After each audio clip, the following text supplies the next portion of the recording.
It's a pleasure to be here. Thank you so much, David Leo, for inviting me. Thank you, Poet of the Three Rivers. Thank you, all of you. It's such a pleasure. It's so wonderful to be here. Um, and I always feel that while I'm the one that's being featured, I also like to bring in some other poets. I always, I think it's important as part of what back covers and reviewers and um, I'm in the intro for Poet of Three Rivers for Rick's book, No Noise. I wrote the introduction. I did the back cover for Do I Look African Enough for Kimberly. Um, for Kimberly KMA Anderson, who's a very light-skinned Black young woman. Do I look African enough? I wrote a book review for Lanton Carrier that appears in Fixed and Free, the volume 2, issue 1, March 2023. So I think it's part of what we do. And I also like to also share with you just one other poet. His name is Unmesh Mohipar.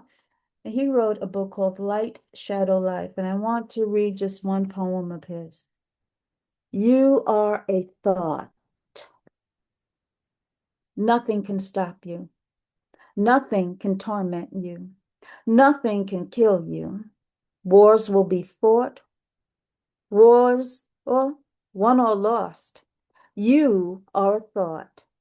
Thoughts can explode, thoughts can revolt. You are the change, you are the peace. You are you like you, not even few. Live your thought. It's the last chance you got.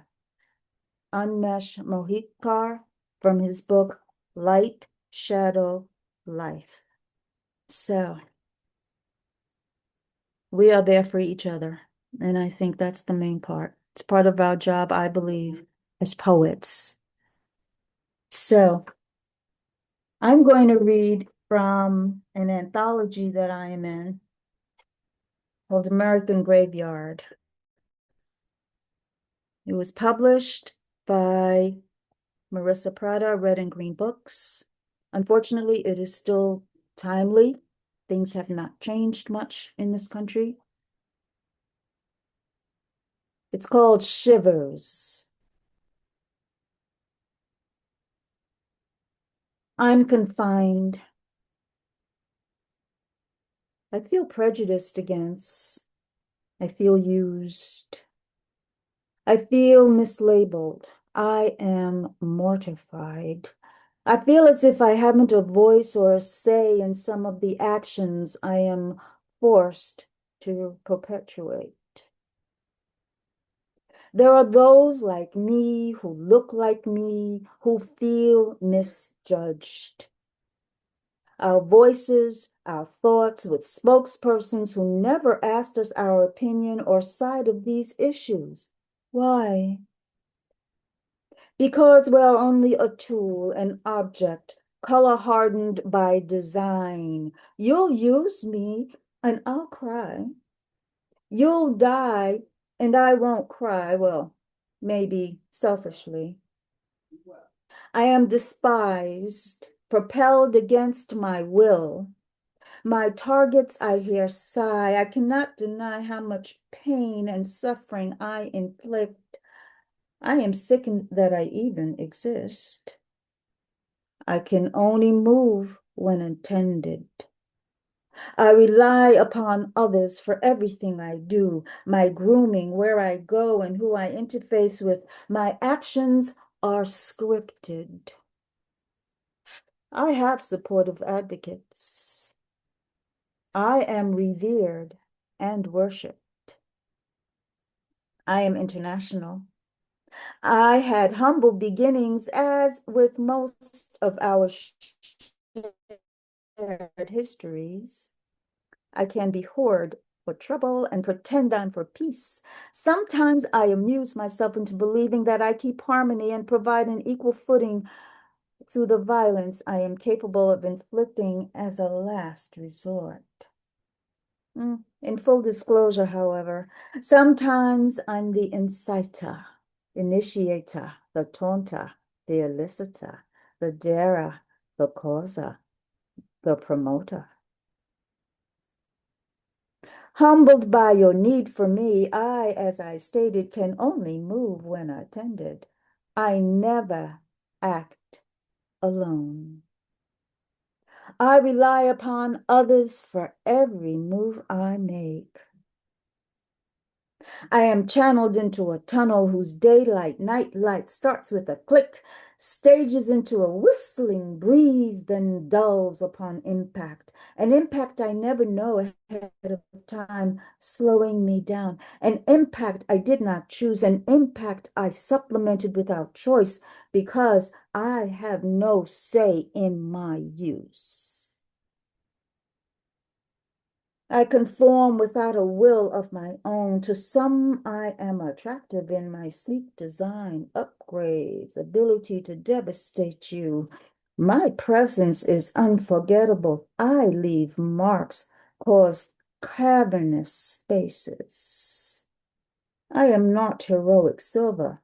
However, as every bullet knows, we cause shivers.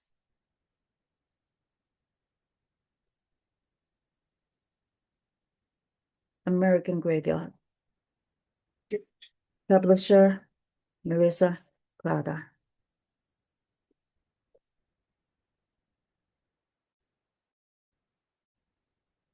I'm going to read from my book, Two Braids and a Bang. It's on Amazon and Barnes and Noble. On the cover, there are pictures of me as a child where my hairstyle was two braids and a bang. uh, and so, since it is primarily a memoir, I also have a manga and a play um, and a nonogram in the book. Um, it has a good range of material in it about my life. This first piece is called Relative Never Met But Known of, maybe. He was now a widow with small children to raise on the volatile island of his homeland, his birthplace. Known for strength and a combative spirit, this proud warrior was a man strong and proud, always considering the future. Never bending to the invaders, those presuming to be capturers, he fought them and won the honored, blended name of savage.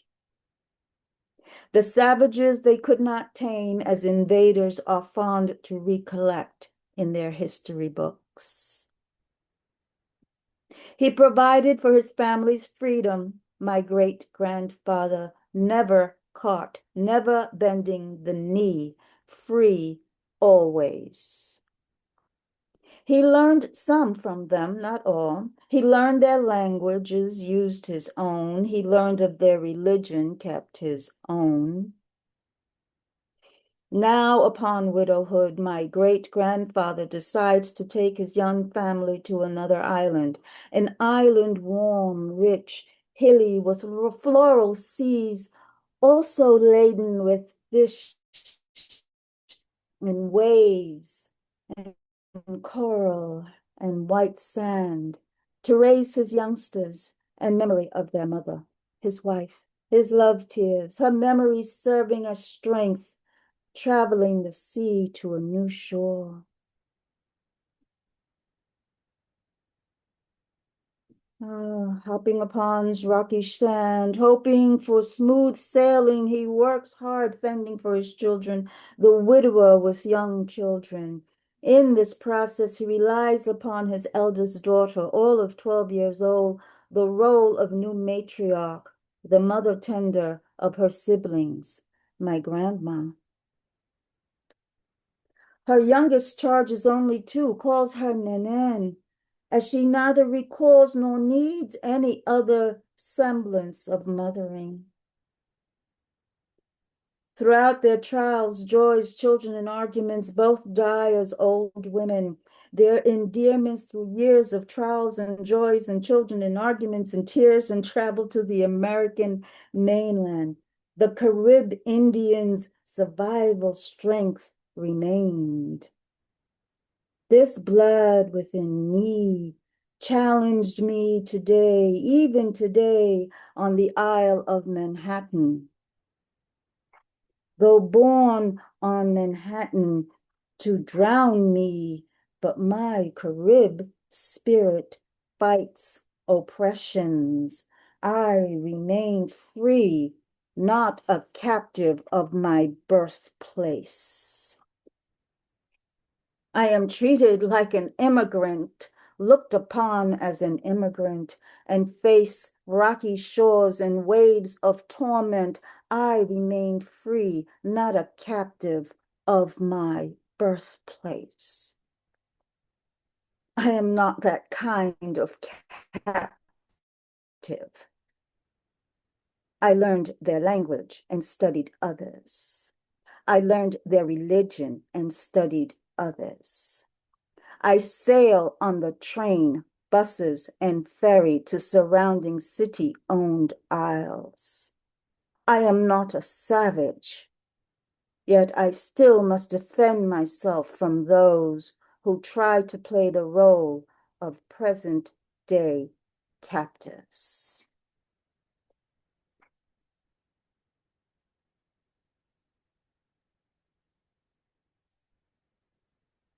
The next piece, from Two Breads and a Bang,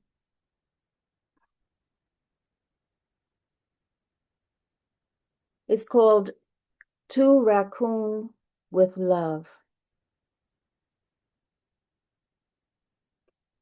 Eagerly, I arrived appreciative of this summer opportunity to work one-on-one with a nurse and doctor within a pediatric emergency intake unit. As I placed my purse within the desk drawer for safeguarding, my first patient appeared. His sharp-tanned muscles rippled, propping canals instead of veins. A bundle swamped by the bulk of his forearm was barely visible. Inside was an unmoving, silent infant with a bicolored face, since the portion brow to chin was much darker than its tiny forehead. 3 tiny round holes were barely visible. The nurse immediately took the bundle behind the curtain to the attending physician, located directly behind me. It's now just me and him. I'm supposed to greet, get facts for the nurse and doctor, help comfort, and try to de-stress parents bringing their child to us for emergency medical attention. The generalized basic introduction is, how can I help you? Your name, please, etc., etc. Well, that didn't happen. I didn't remember any of that spiel. I said, what happened? He says something about her crying, and then she stopped. I didn't really hear him since I was distracted by a woman entering the unit. She was wearing a threadbare house dress, appearing perspiration slicked, which hung limply on her jutting bones. She looked extremely pale. She could barely stand, so she clung to the entrance door. After a few tentative steps, she backslid down an adjoining wall and sat on the floor. I said again, what happened?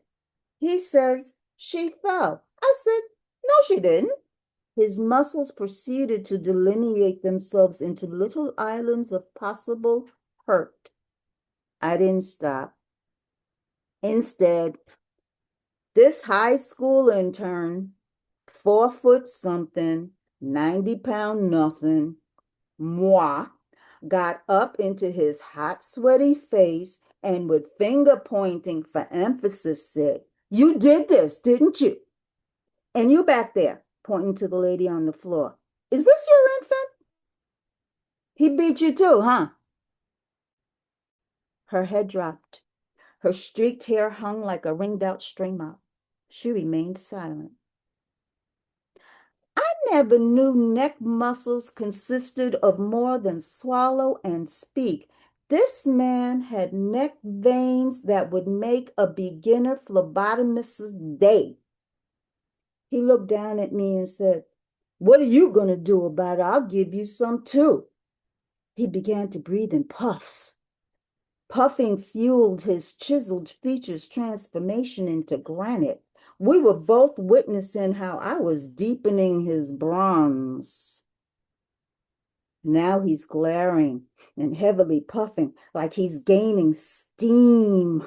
He wants to pulverize me. Instead, he's erasing his palm's lifelines. The desk separating us is shrinking. The doctor, infant, and nurse return from behind the curtain. I tell the nurse, "Call the police, call security. He did this." The nurse is stuttering and looking confused. I'm getting ticked with her now. The doctor informs all of us that the infant's occipital bones are crushed and the veins severely damaged. Her little face with the raccoon dark circles was blood pooling into her eye sockets. She may never see. I really fully look at her this time. 2 of the 3 holes were her nostrils, barely visible due to the extensive swelling of her face. The settling blood caused her to appear darker than her forehead. The 3rd hole was her tiny lipped mouth. The doctor looks at me and takes her back behind the curtain. I can't move, but I can shout commands. "Where's the police?" like I asked. "Why is security taking so long? I want him arrested. What do I fill out?" I start looking for official letterhead forms while I hear my heart in my head. The nurse is wringing her hands. She says something about procedures. Sounds to me like she's saying blah, blah, blah. At this point, I'm totally done with her. He is ready to topple our desk. "You want some of this?" he says to moi. I say, "Bring it." "Some of what you gave her, right?" I say, pointing to the woman still sitting on the floor. Now I realize the desk is a temporary, lightweight model. We stare down. I see the nurse in my peripheral vision. I don't see her picking up the phone receiver or hitting a secret emergency button, nothing. I want to hurt her now, and she's also bigger than me. So I retrieve my purse and say to him, "Come on, meet you outside. You're lucky we already at the hospital." I think he blinked. I didn't look back. As I passed by, I looked down at the woman still sitting on the floor. Outside felt good. I'm pacing the concrete sidewalk a few feet from the exit.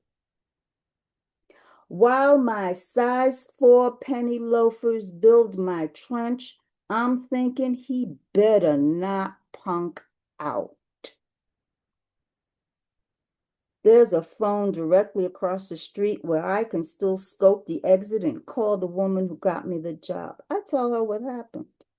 She asked me to please leave the area. She's afraid for me, I think. She says I'll get paid for the day and provide me with another post. I grudgingly defer. Years later, I realized this job was the one I held for the shortest duration and the only job I ever walked out from in my life. In less than 10 minutes with my first patient, I threatened a parent showed no compassion for a battered woman, and walked out on almost colleagues. I have thought about that infant and often wondered if she survived. For I have revisited that precious infant's face throughout the years. Although this happened before crime scene investigation techniques became television fodder, I have no doubt that I would have left some of him as evidence. Nonfiction.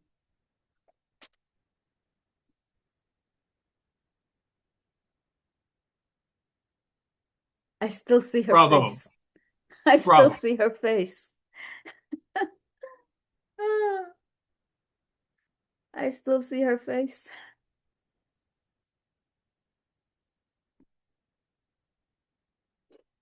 Um, well, I never knew about this until I attended Finn Hall. National Piss Off Day. I never knew there was such a thing. He made it a prompt. So I wrote, International Slap Your Annoying Coworker Day, always on October 23rd. I missed decades of opportunities to enact this, and I'm ticked. I looked up mismanagement and got June 14th is World Anti-Nepotism Day. Again, kept conveniently secret. This day was instituted to honor those who lost their lives due to depression and harassment because of nepotism in any field. Bollywood's Sushant Spirit can tell you why. S. Singh Rajput. He's in another realm. International Anti-Corruption Day is December 9th. So who knew? The corrupt kept us in the dark intentionally. It's also missing from company-issued calendars. We know why. July 7th is Global Forgiveness Day. Good luck with that. I'm a pessimist, just keeping it real and trying to limit negativity. Did you notice? Now I'm on a mission to make up for all those lost dates. Thank God these dates get repeated each year. I'll pattern code and cross-reference them for easy future reminding. Glory, glory, I can add a few with flavor. National Hot Sauce Day is January 22nd. Still time to honor at least a few international days. National Hot Chocolate Day was January 31st. No problem. I put cayenne in my hot chocolate anyway. Booyah! Blew that up, didn't I? DMW. National Piss Off Day. I learned that from Finn Hall. That was actually from a Give poem credit by, where it's due. yeah, that was actually from a poem by J. Martin Strangeweather. He came on Blot and did that. And I thought, Okay. oh, we must have that. Thank you. I gave you credit because you're the one who told me about it. So thank you. Yeah. This world is a interesting place, and I'm going to read this piece. It's I'm with the NGO CSW, which is the non-governmental organization for the Committee on the Status of Women at the United Nations. And I worked with the United Nations years ago. I interned several years ago, twice. My unit was the rehabilitation unit. And this is a piece that I've got an interesting reaction from this piece. So let's see what happens. It's called Womb Worth. One word, womb worth. How many new soldiers can you provide for men? We don't discriminate too much. Send us your sons and daughters. We don't discriminate too much. Soldier up, soldier down. We don't mind your periodic menses too much anymore. An ability to fight and take direction, silent sighing, whimpering from all the genders, don't care too much anymore. How many new soldiers can you provide for men? Most with wombs would rather bargain, perhaps. Don't assume, for that would be a mistake.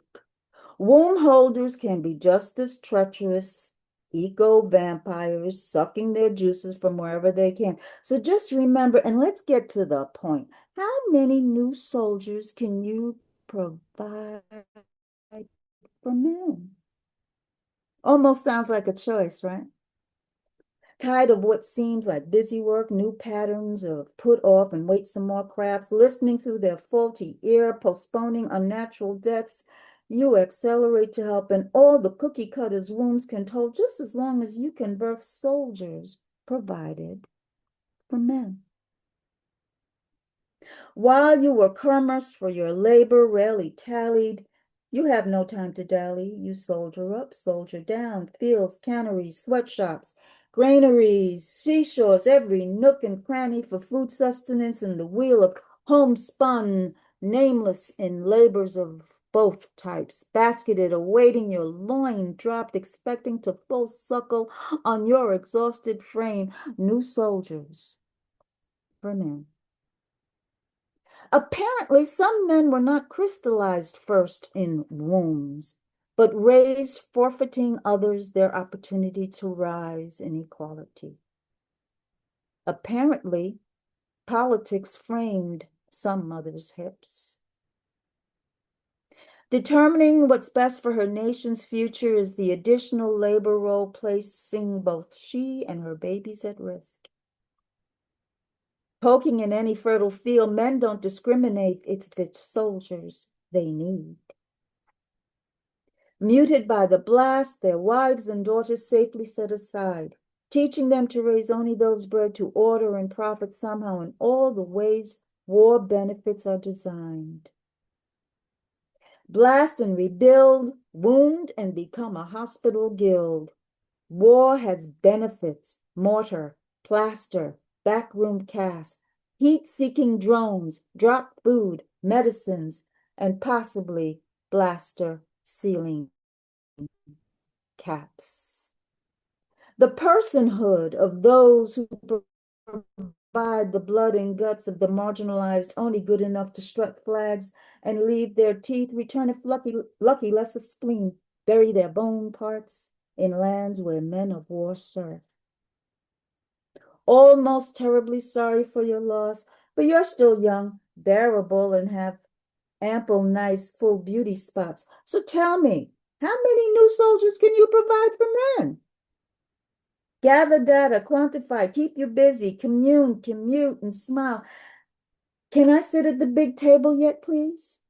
Stilettos, falsettos, comfortable pumps have no place in the damning deal. We can entertain calmly and compromise at the sanity, not vanity table. Work and scan the globe, have you enhance your segregated title, labeled and staffed roles. Carry on fearlessly, charting the woes of women, womb holders, labor pains, otherwise forgotten and billed and concretized with men of war, all too well already know, who still believe a pat on the head is sufficient setback for our political power, accountability, and enforcement needs roles. Womb worth. Worldwide, we still haven't learned. Thank you.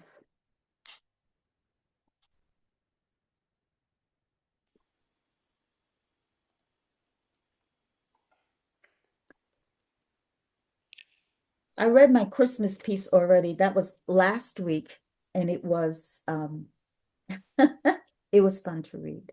But the last piece I'm going to read for you, the last piece I'm going to read is called If I Were a Book, Would I Be Banned?